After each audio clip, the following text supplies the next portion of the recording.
everyone. As you know, I've recently limited my book purchases by doing a project uncleverly called Read 5 Before I Buy, where I have to read 5 books that I already own before I can buy one new book. Doing this project has made me be very thoughtful about my future book purchases, but also has made me use my interlibrary loan program way more. In my last Read 5 Before I Buy update video, I mentioned that I had compiled a list of my high priority to buy books. So today I'm going to share that list with you. A side note, I may not buy all of these books. I may check some of these out from my interlibrary loan program, but these are all books that I'm very excited to get my hands on in the future. The first two are nonfiction that were inspired by Christy from One Book More. I really respect and take into account Christy's book reviews when it comes to memoirs whenever I'm looking for nonfiction. One of my favorite memoirs that I've read in the recent past was Her by Krista Piravati that I would have never heard of if it wasn't for Christy. The first one on the list is This is the Story of a Happy Marriage by Ann Patchett. It is a collection of essays by Ann Patchett about life and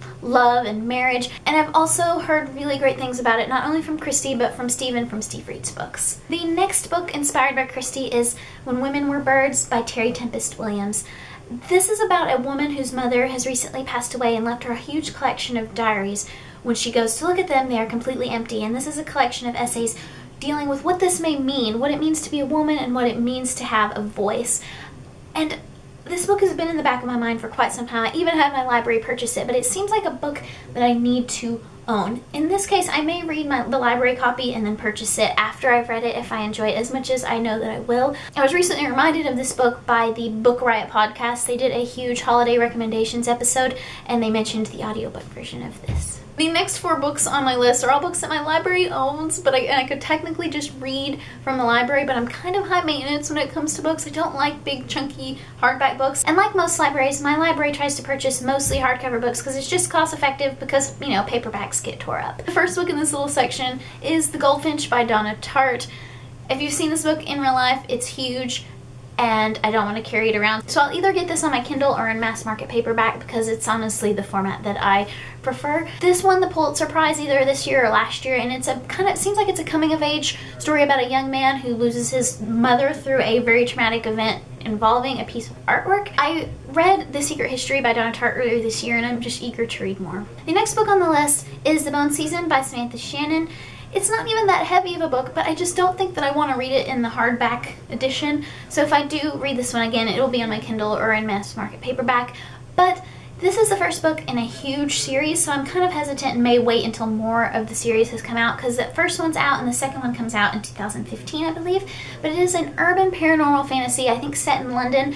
And the main character has the ability to break into people's minds, which in this society is very illegal. And people that I really respect enjoy this book, and people whose taste that I know is similar to mine have raved about this book. The next book on the list is The Magicians by Lev Grossman.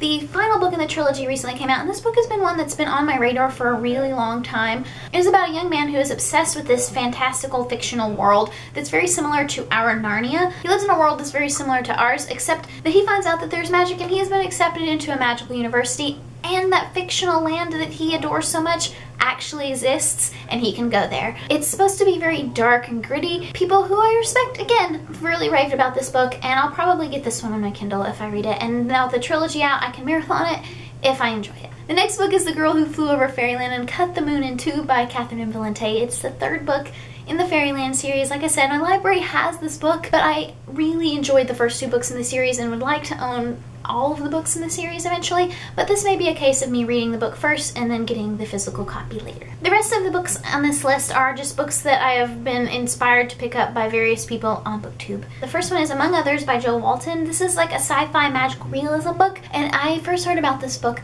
by Elizabeth from Books and Pieces. I completely adore and respect Elizabeth, but I'm not a big hardcore sci-fi reader, but this is a book that seems right up my alley. It's a book about books, and it has magical realism elements, which I have been really keen on recently. I believe this is about a young woman who has a very troubled childhood, and the way that she deals with it is by escaping into science fiction novels. A lot of buzzwords here: magical realism and books about books. The next book I heard about from Sarah Actually Reads, and is The River of No Return by RIDGWAY. In several of her first videos, she went on and on about this book, and I had to look it up.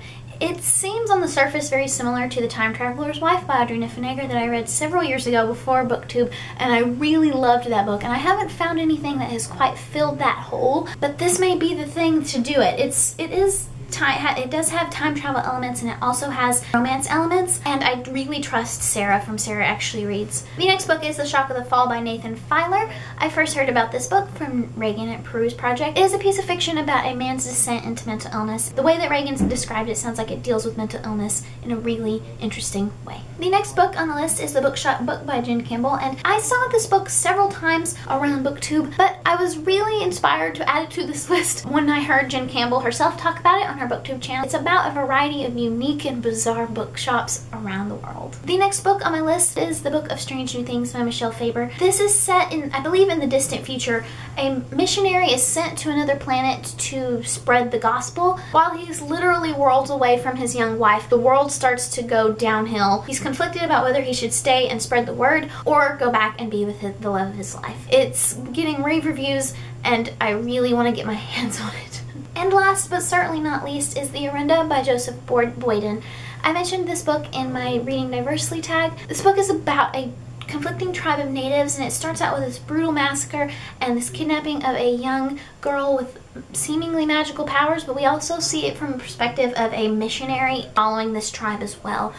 I've heard that it's heart-wrenching and heavy, but I know that it's a perspective that I need to read about, and I need to get my hands on this very soon. And those are all of the books that are currently on my high priority list. Like I said, I may not buy all of these books. I may get some of them from the library. Please share with me any of your thoughts on the books that I mentioned here today in the comments below.